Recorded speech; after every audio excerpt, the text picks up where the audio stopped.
en ons oorwin, omrede ons sondes vergewe is, en die aanklaer ons nie meer kan aankla voor God nie, want hy is uit die hemel uitgewerp, hy het nie meer posisie nie.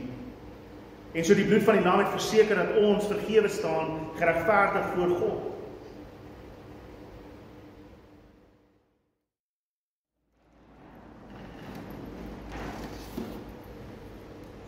Julle kan snel vir my blaai na Openbaring hoofstuk 12.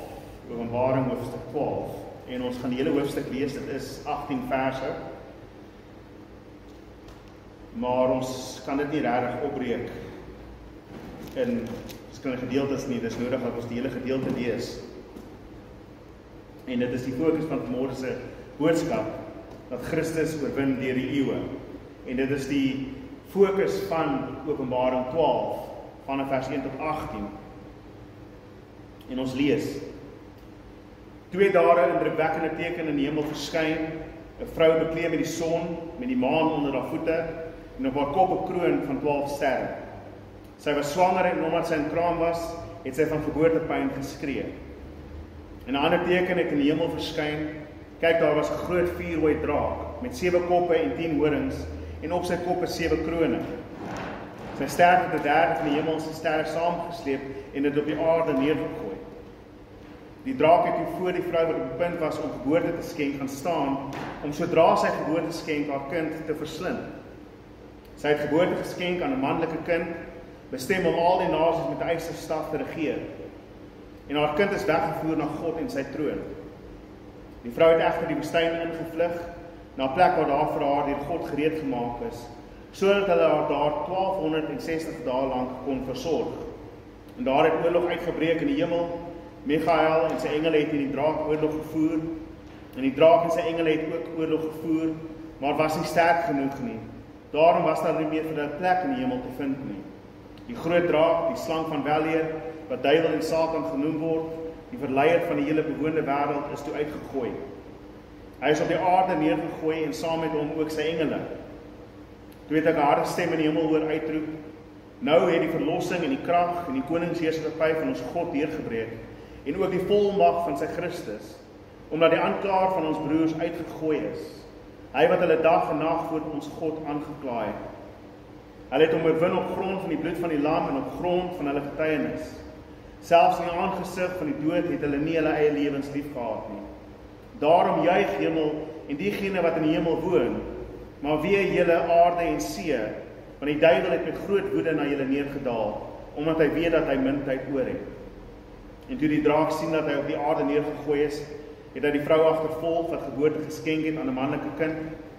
Aan die vrou is egter die 2 vlerke van die groot arend gegee, sodat sy na haar plek in die woestyn kon vlieg, waar sy vir tye en 'n halwe tyd lank weg van die slang af versorg sou word. Die slang het toe uit sy bek 'n stroom water soos 'n rivier agter die vrou uitgespoeg, om haar deur die stroom te laat meesleer. Die aarde het die vrou egter gehelp, sy mond geopen en die rivier wat die draak by sy bek uitgespoeg het ingesluk. Die draak was woedend vir die vrou en het weggegaan om oorlog te voer teen die res van haar nageslag, wat die gebooie van God nakom en vashou aan die getuienis wat Jesus gelewer het. Toe het hy op die strand by die see gaan staan, net tot daar. Vader, mag ons vanmôre, Here God, sien dit wat U deur die Gees aan Johannes geopenbaar het, al daardie jare terug. Here, dat ons sal hoop neem uit dit wat ons hier lees. Here, dat ons nie bevrees sal wees en vasgevang word in vrees en bekommernis nie, maar Here God, dat ons die hoop sal sien wat hierdie gedeelte vir ons weergee vanmôre. Here, dat ons werklik gelukkig sal wees om te kan sien die oorwinning wat U Christus deur die eeue heen behaal in elke geslag en in elke eeu. Here, so mag dit ons krag gee, Here God, om ook dan te getuig en te doen wat U van ons verwag. Heilige Gees, roer ons harte aan vanmôre en maak ons gedagtes oop om te verstaan dit wat U vir ons wil sê. En Here Jesus, U die Christus, die een wat met die ysterstaf sal regeer, vir wie elke knie moet buig en elke tong sal bely, mag U geëer word in hierdie boodskap wat uitgaan vanmôre. Amen en amen. Nou hier is 'n geweldige hoofstuk. Daar is so baie dinge in hierdie hoofstuk En dit is die geneigtheid van baie mense, dat wanneer ons iets soos dit lees, probeer ons elke simbool en elke ding te vas te vang en te probeer verstaan, maar wat is dit? Wat is die sterre? Wie is die vrou? Wie is die draak? Wie is hierdie ding? En wat is die 1260 dae? Wat is die tyd en 'n tydperk en nog 'n tydperk? En net al hierdie dinge wat aangaan binne die teks. En ek dink baie keer wat ons miskyk is dat dit is nie veronderstel om 'n reeks simbole te wees nie, maar eerder 'n prentjie wat vir ons 'n gedagte gee van wat God doen oor die eeue. En ek dink wanneer ons hierdie gedeelte lees, dan is 'n mens miskien bietjie bang, want daar's 'n draak wat woed en daar's 'n draak wat oorlog voer en 'n draak wat verslind. As 'n mens kyk na die gedeelte, is hy omtrent die persoon wat oral plaasvind in hierdie gedeelte. Jy het hierdie draak wat oorlog voer teen die vrou, jy het die draak wat oorlog voer teen die kind, jy het die draak wat oorlog voer teen die mense van God. En dit is amper asof die draak die een is wat besig is om te wen. Maar tog sien ons binne in die teks, is hy nie. En ek dink wat baie mense bekommerd maak is, ons blaai na hoofstuk 13 toe, en dan sien jy die dier, en die nommer van die dier, en dan raak mense meer bekommerd, want nou begin hy te wen, en hy word die oormag gegee om te verslind, en hy word die oormag gegee oor die heiliges is om hulle te vernietig. En ek dink dit is baie keer wanneer ons vasgegryp word binne in die angs van die tye, en dan soek ons die tekens, en ons sien, maar is daar vandag dalk 'n teken in die hemele, van 'n vrou met die 12 sterre. Ek weet, 'n baie populêre siening is byvoorbeeld dat toe Jupiter op 'n sekere tydperk is met sekere 12 sterre wat rondom Jupiter is, as jy in die lug gekyk het en die maan was soort van half op die regte plek en die son was op die regte plek en allerlei dinge waarvan mense praat en dan sê hulle daar's ons die teken en nou binnekort gaan dinge gebeur. En ek dink ons maak 'n fout wanneer dit ons fokus is van hierdie teks. In die geskiedenis het mense op verskeie maniere probeer om hierdie prentjies te teken as hulle kon op 'n sekere manier. Hulle het regtig baie goed probeer, maar as jy begin om dit te teken, dan raak jy deur mekaar, want dinge is nie so eenvoudig. Ek wil vir julle net vlugtig 'n voorbeeld wys. Roan, gaan na die een slide toe. Hierdie is 'n dokument uit 1255, 1260, 'n soort van half die Openbaring. Hulle noem dit Trinity Apocalypse, want dit is geskenk aan Trinity College in die 1600s. En bo aan elke hoofstuk is iemand probeer om te teken wat aangaan in die hoofstuk. Nou ek weet dit is bietjie klein, so as jy na die volgende slide toe gaan, is die boonste gedeelte. Daar kan jy byvoorbeeld sien, jy sien die rooi draak met die 7 koppe. Die draak lyk baie confused op 'n tydplek. Hulle het nie geweet om oor te teken nie. Hulle het gesukkel met dit, maar jy sien die vrou en die kind wat gaan en die vrou die vlekke het. En so jy sien hulle probeer soort van half te kry. Jy kan sien die onderste draak en die water wat hy uitstuur agter die vrou aan. Jy het al daai tipe goedes, hulle probeer om alles in daai prentjie te sit, maar dit raak moeilik. Gaan na die volgende een toe, want daar kan jy nou sien die volgende gedeelte van dit, weer eens die vrou wat weggesteek word in die woestyn en vervoer word en versorg word, en dan het jy die oorlog wat plaasvind. So jy het in die engele wat die duiwel neergooi en die mense hieronder wat nou moet veg teen hierdie duiwel wat neergewerp word. En so hulle het maar probeer om op verskillende maniere dit voor te stel. En daar is baie skilderye oor dit. En dis interessant om dit te sien, dankie Ronnie, ek kom maar verbygaan. Maar mense probeer op verskillende tye te sien wat hier aangaan. As jy dit probeer teken, dan raak dit deur mekaar. As jy een ding probeer verstaan, dan maak iets anders in die sin nie. Ek dink die probleem wat ons het met Openbaring oor die algemeen, is ons wil hê dat al die simbole alles moet beteken. Ons wil hê alles moet inpas in ons raamwerk. Ons wil byvoorbeeld kan sê, ja, maar die draak is duidelik hierdie nasie is, miskien China, want hulle het drake. Kom ons noem dit nou maar, hulle is nou die draak wat kom. Of ons het al die verskillende dinge wat ons doen met die teks. En dan vergeet ons die groot prentjie. Want die fokus van hierdie gedeelte is nie die draak nie. Die fokus van hierdie gedeelte is vers 10 tot 11. Ek lees dit weer, want ek wil hê julle moet dit wegvat vandag. Vergeet van die vrou, vergeet van die draak. Ek sal na van die simbole wys en sê min of meer wat ek dink hulle beteken. Maar dis nie belangrik nie. Wat belangrik is vers 10 en vers 11. Toe het ek 'n harde stem in die hemel hoor uitroep. Nou het die verlossing en die krag en die koningsheerskappy van ons God deurgebreek. En ook die volmag van sy Christus, omdat die aanklaer van ons broers uitgegooi is, hy wat hulle dag en nag voor God aangekla het. Hulle het hom oorwin op grond van die bloed van die lam en op grond van hulle getuienis, selfs in die aangesig van die dood, het hulle nie hulle eie lewens lief gehad nie. Dit is die boodskap van Openbaring 12. Nou het die verlossing aangebreek. Nou het die koningsheerskappy van Christus begin. Nou het God begin om deur te breek en dinge te verander. En waar vind hierdie gedeelte plaas? Net nadat die draak uit die hemel uitgegooi word. Nadat die draak uit die hemel uitgegooi word hierdie aangekondig. En so ons gaan sien waar dit inpas binne in geskiedenis as ons dit wil probeer verstaan. Maar soos wat ek sê, daar is hoofsaaklik 3 hoofgevegte binne in hierdie teks. Daar is die draak wat teen die vrou oorlog voer. En in die eerste plek sien ons die vrou is, die maan is onder haar voete, die sterre oor haar kop, die son, en sy is in geboortepyn, sy skree uit. Sy skree uit van daar, sy moet geboorte gee aan 'n kind, en geboortepyn is seer, en in die Bybel voor, in die Ou Testament, en in die Nuwe Testament, geboortepyne gaan altyd gepaard met God wat besig is om iets te doen. God wat besig is om iets goeds te doen. En ons sien dit in die begin van Genesis al. Met pyn gaan jy geboorte gee. Aan wie? Die saad wat die duiwel uiteindelik gaan oorwin. Dit is die belofte wat aan Eva gegee word. Met pyn sal jy geboorte gee, maar jou saad gaan die draak oorwin, die slang oorwin. Maar daar is geboortepyne voor die verlossing kom. En so sy skree uit. En ons kry die verskillende prentjie van die draak wat daar wag by haar, wag vir die kind om gebore te word. Hy wag net vir hom geboorte te gaan die kind, sodat hy die kind kan verslind, voordat die kind kan groot word en iets doen aan hom. En so natuurlik het 'n mens die idee, okay, jy het 'n vrou, jy het 'n kind, ons weet wie die kind is, want dit sê dat hy gaan met 'n eierstaf regeer, hy is iemand bestem is om te regeer, en ons weet dis Psalm 2, ons weet dis Psalm 110, en ons weet dit verwys na Christus. So,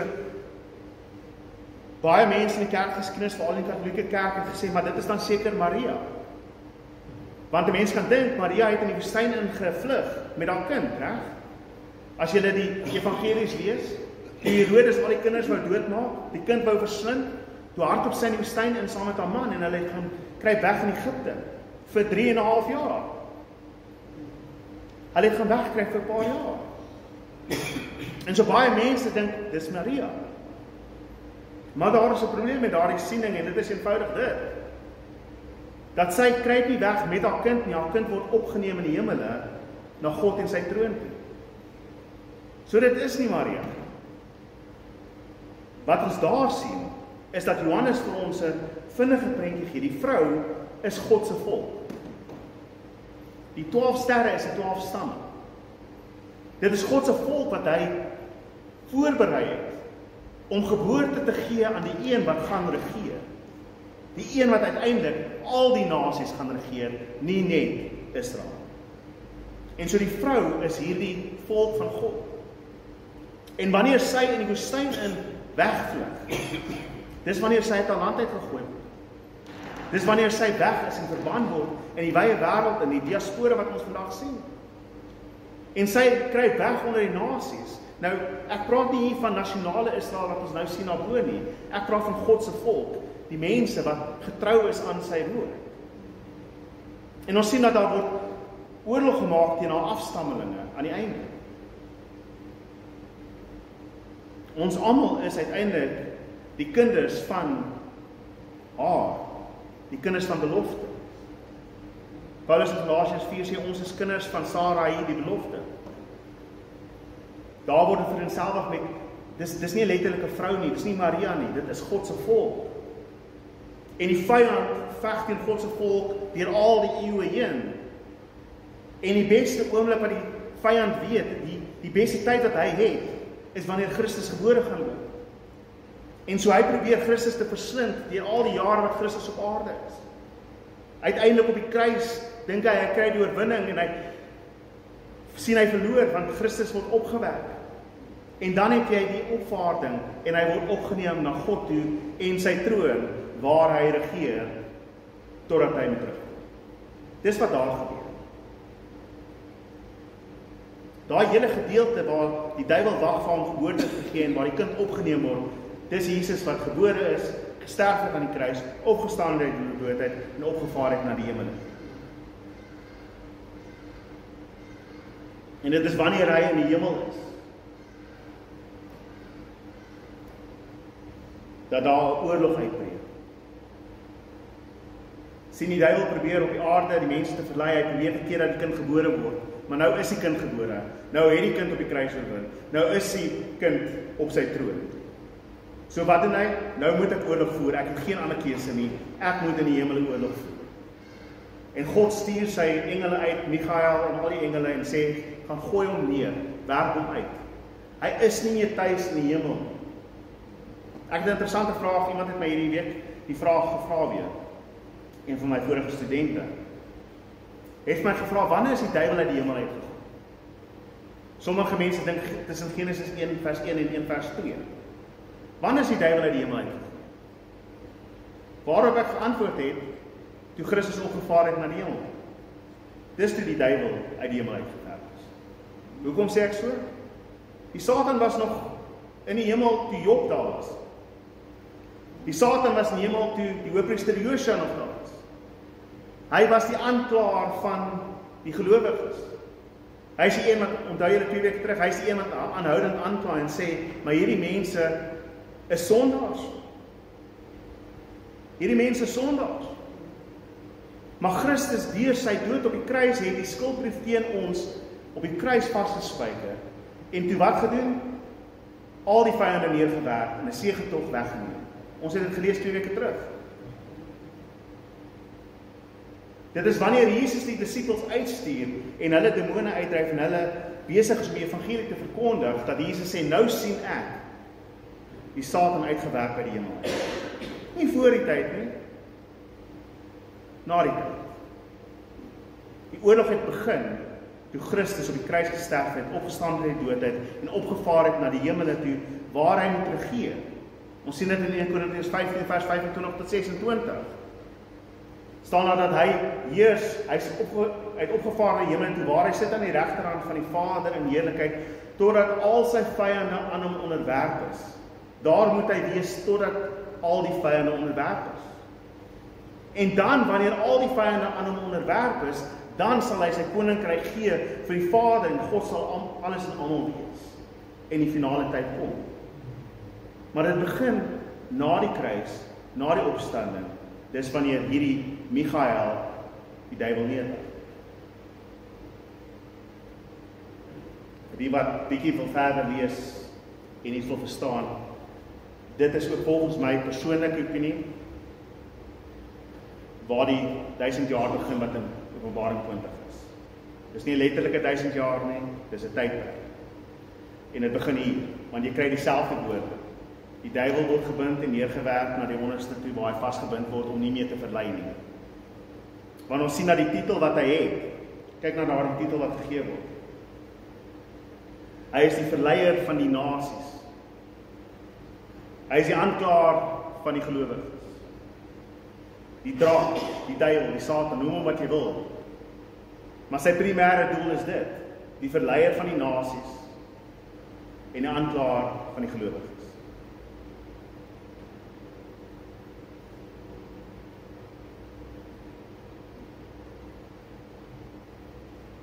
En nadat hy die hemel uitgewerp word, sien ons dan vers 10. En ek lees hom weer, ek gaan aanhoudend lees vir ons, want ek wil hê ons moet dit onthou. Vers 10, dankie Roan. Toe het ek 'n harde stem in die hemel hoor uitroep, nou het die verlossing en die krag en die koningsheerskappy van ons God deurgebreek, en ook die volmag van sy Christus, omdat die aanklaer van ons broers uitgegooi is, hy wat hulle dag en nag voor God aangekla het. Nou het die oorwinning begin. Nou het die koningsheerskappy begin. Nou het Christus sy volmag geneem om uit te voer dit wat hy van die eeue af beplan het. Vers 12, daarom juig heelmal en diegene wat in die hemel woon, maar wee julle op die aarde, want die duiwel het met groot woede na julle neergedaal, dis vers 12, omdat hy weet dat hy min tyd oor het. Ek is so lief vir hierdie vers. As jy wonder hoekom die duiwel so ongelukkig raak, hy weet hy het min tyd oor. Dis nie omrede hy besig is om te wen nie, dis omrede hy weet, ek het min tyd oor. Ek moet soveel moeilikheid maak as wat ek kan in die tyd wat oor is. Want hy is uit die hemel uitgegooi. Hy het nie meer die toegang wat hy gehad het nie. Hy kan nie meer by God gaan fluister oor die sondes wat jy gedoen het nie. Hy kan nie meer daai dinge doen nie, hy kan nie meer aankla nie. Hy kan nie meer verlei nie, hy kan nie meer die nasies verlei nie. So hy moet doen wat hy kan om te vernietig. Soveel tyd soos wat hy het. Aan die einde gaan hy weer mag gegee word om vir 'n tyd te verlei. 'n laaste oomblik. 'n laaste kans. En dan kom Christus op sy wit perd en gooi hom neer vir ewig. Hy weet sy tyd is min.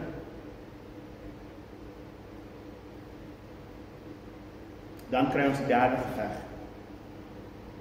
En dit is maar net 'n kort gedeelte in die laaste gedeelte van die hoofstuk.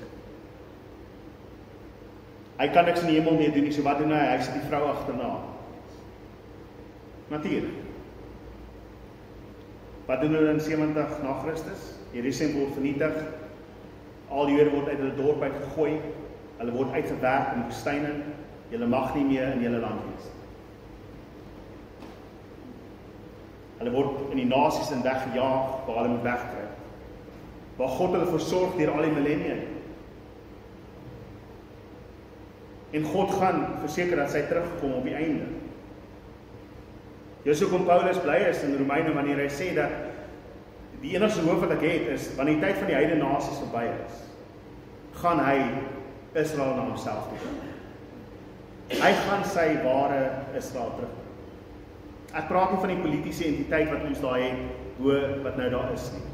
Ja, onder hulle is deel van God se volk. Ek praat nie van hulle nie, van die hele nasie nie. Ek praat van hulle wat werklik God se gebooie gehoorsaam en die getuienis van Christus gehoorsaam. Maar dan sien ons, dis nie net die vrou nie. Dis al haar afstammeling. Want sy ontsnap. Nou kan hy hulle nie aanval nie, so wat doen hy volgende? Wie is oor? Die Christen. Die Christen is al wat oor is. En so die duiwel moet probeer om te verslind. En dis waarin ons onsself bevind in hierdie tye en in die laaste 2000 jaar. Die duiwel is neergewerp by die hemel uit. Hy kan ons nie meer aankla vir God nie, so wat moet hy doen? Ons verslind en ons vernietig. Ons doodmaak.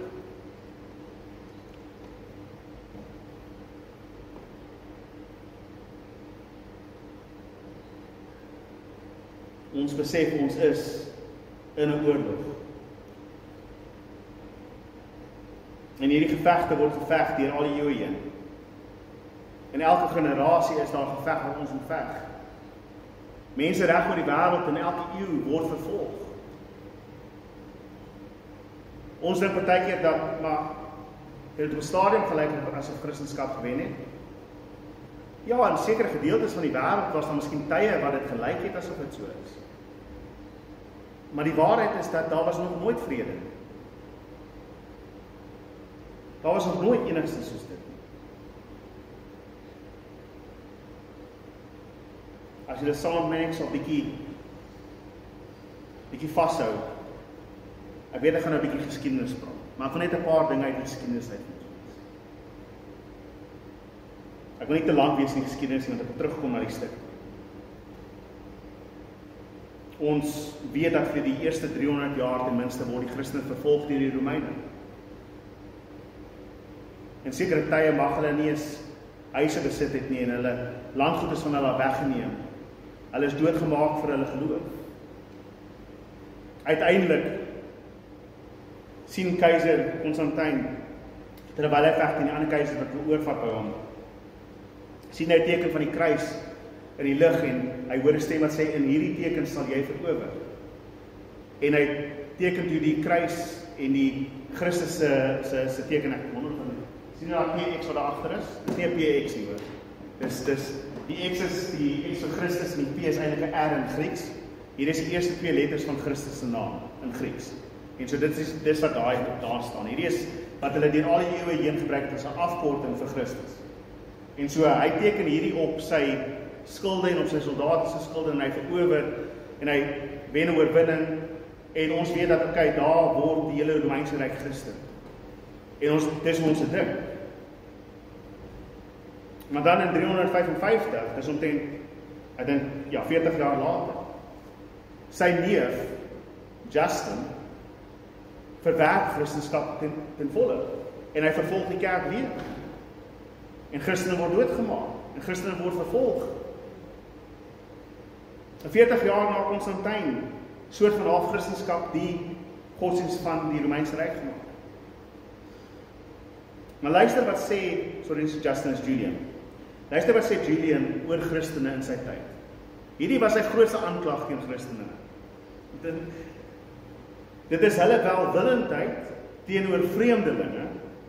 Hulle sorg vir die grafte van die dooies en die voorgegewe heiligheid van hulle lewens wat die meeste bydra tot die toename van ateïsme. Nou, ateïsme in hulle tyd het beteken jy het nie die Griekse gode geaanbid. Okay? Ons was die eerste ateïste, die Christene. Daardie woord was aan ons gekom. Ons was ateïste.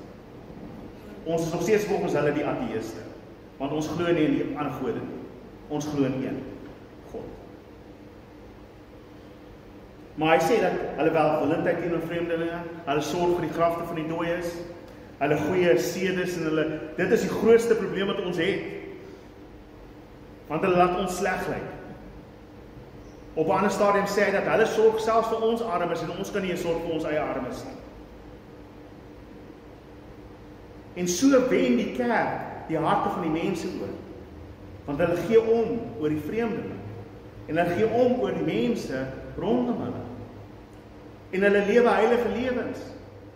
Nie deur oorlog nie, deur hulle getuienis.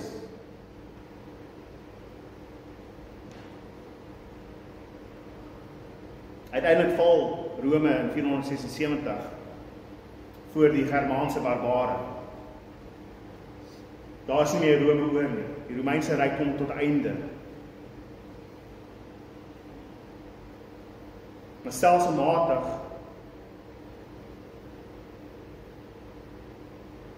begin van die barbaarse leiers tot bekering kom. Hulle het te doen skielik met Christene. En dinge is anderste. En hulle begin te besef, maar hier is iets anderste. Ongelukkig word meeste van die barbaarse leiers hang hulle die Christendom aan wat nie glo dat Christus God is, ten volle God is nie. Maar daar is een, Clovis van die Franke. Sy vrou lei hom na die Here toe. En hy word gedoop in 496. 96, sorry, ek kan altyd die Afrikaans en Engelse letters mos nie omdraai. 496 word hy gedoop. In die katholieke geloof wat glo dat Christus God is. En in die volgende 230 jaar bou hierdie Frankse Ryk soldate en rig hulle op. En ons kry die ridders wat ons in die middeleeue ken. Die ridders wat glo in wat reg is, wat veg vir die kruis. Die ridders wat glo in egtheid en eerbaarheid. En hulle word die weermag van hierdie Frankse Ryk. Hoekom noem ek dit? Want in 711 begin Islam van die ooste af oor te neem. En land na land val voor hulle. En land gee oor. Die oosterse ryk val heeltemal. En al die oorbly is die Frankse Ryk wat terugveg. Ons gaan nie ons geloof opgee. En hulle staan en hulle stuit die oorgang. En hulle druk terug. En ons het Europa as gevolg van dit. Alles omrede die regte koning tot bekering gekom het en sy knie gebuig het voor Christus. En ons het daardie dinge wat deur die eeue gebeur. En ons kan kyk na daai groot oorwinnings. Ons kan kyk na hoe Spanje uiteindelik na 700 jaar weer Spanje Christelik maak. Het julle geweet dat Spanje was vir 700 jaar 'n moslimland? Vir 700 jaar lank. Van hierdie tydperk af 700 want hulle het geval. Hulle is eers 700 jaar later weer teruggeneem. Deur 'n groepie 150 mense in die noorde, Christene, wat begin terugveg het. En uiteindelik weer teruggeower het. En toe het ons weer Spanje as 'n Christelike land. En die mense kan kyk na daardie ding en sê, ja, Christus oorwin deur die eeue. Maar tog, deur dit alles, sien ons mense soos Agnes, 13-jarige meisiekind, wat ontdoof word omrede sy nie afgode wil dien nie. 13 jaar oud en sy getuig oor die waarheid. In 1597 word 6 Europese sendelinge en 20 Japaneese Christene gekruisig. In 1839 103 Christene word in Korea doodgemaak vir hulle geloof. 2015 word 21 Koptiese Christene ontdoof omrede hulle nie ISIS wil aanvaar nie. Ja, daar's tye wat koninkryke Christelik was, maar die oorlog het nie opgehou. Die vyand hou nog aan om mense dood te maak. Hoe lyk hierdie oorwinning? Lyk dit enigstens soos 'n oorwinning? Ek dink dis die probleem waarmee baie mense sit. Want hoe lyk die oorwinning waarvan ons lees in Openbaring 12? En mense kan dalk sê, as die land net Christelik is, dan sal dit beter gaan. En dan gaan ek vir jou wys van die Hugenote, 5000 wat doodgemaak word, deur ander Christene.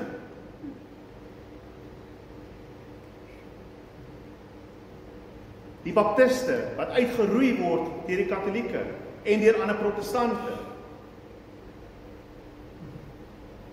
Ek kan wys hoe die Katolieke teen die Protestante veg en die Protestante teen die Katolieke en almal maak mekaar dood en hulle is Christenlande, hulle is Christen regerings. Ons almal doen dit vir Christus.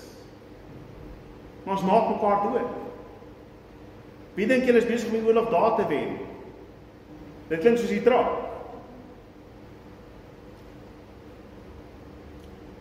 Op 'n stadium word 20 mense op die brandstapel verbrand en luister na dit, omrede hulle Engelse Bybels het. Omrede hulle Engelse Bybels. Hoe durf jy die Bybel in jou uithaal? Jy mag nie die Bybel in Engels gehad het nie. Hy moet net in Latyns wees. En die algemene mens mag nie die Bybel in sy hande hê nie. Net die kerk mag die Bybel in sy hande hê. En die kerk maak mense dood omrede hulle Bybels in hulle huise het. As jy dink 'n Christen regering is die antwoord, gaan kyk na kerkgeskiedenis. Want die vyand val in binne en buite die kerk. En so ek moet weer vra, hoe lyk die oorwinning? Want dit lyk nie asof daar 'n oorwinning is nie. Ons dink vandag is dit erg. Broers en susters, gaan 200 jaar terug, dis erger. Gaan 500 jaar terug, dis erger. In elke eeu en elke generasie word mense vervolg. Waar is die oorwinning?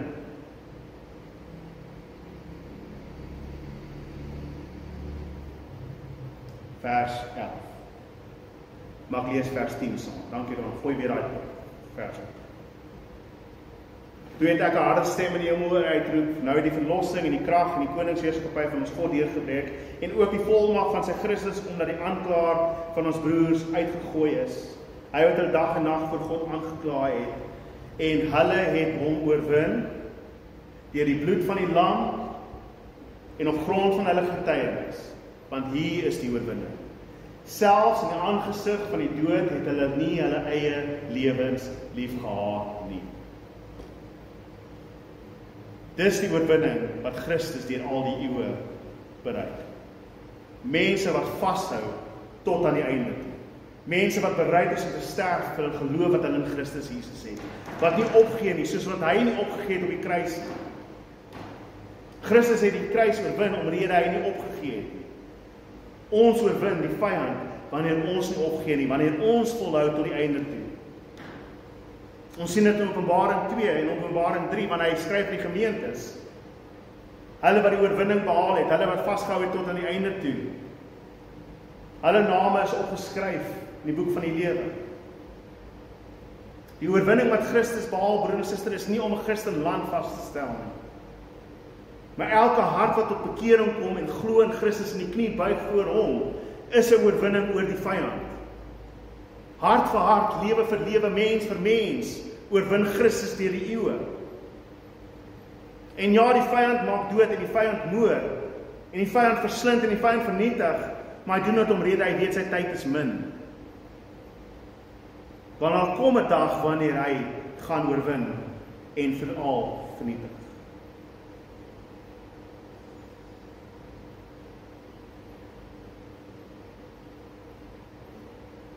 En ek wil hê ons moet dit besef vanmôre, broer en suster. Dit gaan nie oor hoe gelowig jy dink jou land is, of hoe getrou jy dink jou leiers is aan Christus, of hoe groot jou kerk of hoe klein jou kerk is nie. Niks van daardie dinge maak saak nie. Kerke gaan kom en kerke gaan gaan. Jy hoef net te kyk na die eerste 2 hoofstukke van Openbaring. Nie een van daai 7 gemeentes bestaan nie.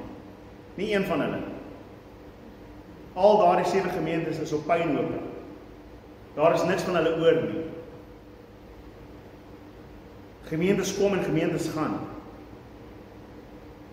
Maar gelowiges wat vashou aan die waarheid, bly vir ewig. En ons oorwin deur die bloed van die lam in die eerste plek, soos wat ons gesien het met die kruis, omrede ons sondes vergewe is, en die aanklaer ons nie meer kan aankla voor God nie, want hy is uit die hemel uitgewerk, hy het nie meer posisie nie. En so die bloed van die lam het verseker dat ons vergewe staan, geregverdig voor God. En ons getuienis is dat Christus opgestaan het uit die dood uit vir daardie oorwinning.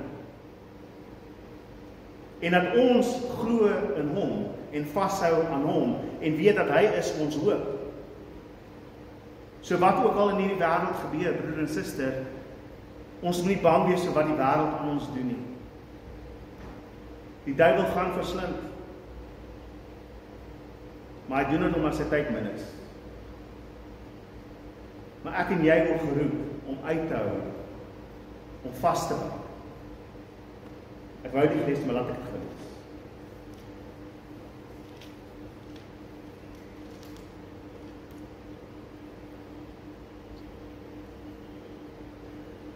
In hoofstuk 13, net na hierdie hoofstuk, dan sien ons die dier uit die see. En ons sien in vers 7, hy is toegelaat om teen die heiliges oorlog te voer en hulle te oorwin. Aan hom is volmag gegee oor elke stam en volk en taal en nasie. Dit klink nie reg nie. Hy is gegee om die heiliges te oorwin. Maar dan lees ons vers 10. As iemand bestem is vir gevangenskap, na gevangenskap sal hy gaan. As iemand bestem is om met die swaard doodgemaak te word, sal hy met die swaard doodgemaak word. Hiervoor het die heiliges volharding en geloof nodig. Volharding en geloof. Want ons oorwin deur die bloed van die lam en die woord van ons getuienis. Jy spring dit nie vry nie. Ons is nie veronderstel om ons lewe lief te hê nie, maar selfs in die aangesig van die dood ons lewe nie lief te hê nie. Dis hoe Christus oorwin. Die dier uit die aarde, net die volgende klomp verse. Weer eens, ons sien die dier, ons sien die nommer van die dier, ons sien al die dinge. Hiervoor is wysheid nodig. Weer eens, ons moet volhard. Ons moet vashou. Hoofstuk 14, die 144.000 wat staan en dan die menigstes wat staan en uitsing. Hulle is die mense wat nie besoedel is nie. Hulle volg die lam waar ook al hy gaan. Hulle is uit al die mense losgekoop as eerstelinge vir God en die lam. Dis die oorwinnaars. Ons oorwin nie wanneer ons area Christelik gemaak het of wat se oorwinning ons ook al dink ons bereik het. Ek en jy oorwin die dag wanneer ons volhard het tot die dood. Of dit nou is vir die gewelddadige vervolger, en of dit is na 80 jaar se leeftyd. Ons oorwin as ons vashou aan die geloof tot die einde. En so oorwin Christus deur die eeue, in elke generasie, in elke land. En daarom het ons hoop. Maar broers en susters, ons het nie hierdie wêreld om oor bekommerd te wees nie. Christus oorwin deur die eeue, in elke hart van elke geloof. En volgende week sal ons sien, hy sal uiteindelik oorwin oor al sy vyande. So wanneer ons hierdie tafel gebruik, dan besef ons dat dit ons getuienis is. Want die skrif sê dat so gereeld soos wat julle hierdie tafel gebruik, hierdie brood eet en hierdie wyn drink, verkondig julle sy dood totdat hy terugkom. Van dan tot dan. Van die kruis tot sy koms. En dit is ons getuienis dat ons deel het aan hom en sy oorwinning.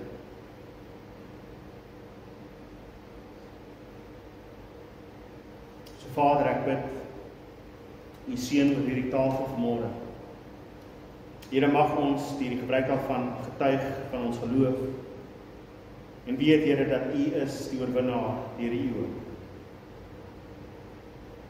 Here, ons bid vir hulle wat vanmôre ook nie hier is nie, Here, vir hulle wat siek is. O Here, dat U hulle sal vashou, dat U hulle sal genees. Here, en elkeen wat nie in die vlees vanmôre hier is nie, Here, mag hulle saamgebind word met ons in die gees vanmôre. Here, weet hulle dat ons almal een in U is, en U is in ons.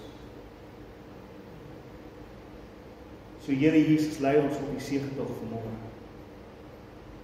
Lei ons in die genade. Seën hierdie tafel in Jesus naam. Amen. Sing Jesus die oorwinnaar.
Here mag ons dit getuig, Here, in elke eeu, in elke jaar, Here God, in elke maand. Here, wat in elke jaar, Here God, is daar getuienis vir U. Here, mense wat hulle lewens neergelê het, Here God, wat die finale prys betaal het vir dit alles. En ons treur oor hulle nie, Here, ons juig, want hulle het oorwin. Here, elkeen wat gesterf het in U het oorwin. En daarin vind ons troos en daarin vind ons hoop, Here Jesus. Here, mag ons vashou, Here God, aan die einde. Here, mag elkeen wat vanmôre hier is, Here God, vashou. En mag elkeen van ons, Here, ons oë oop mag U sien.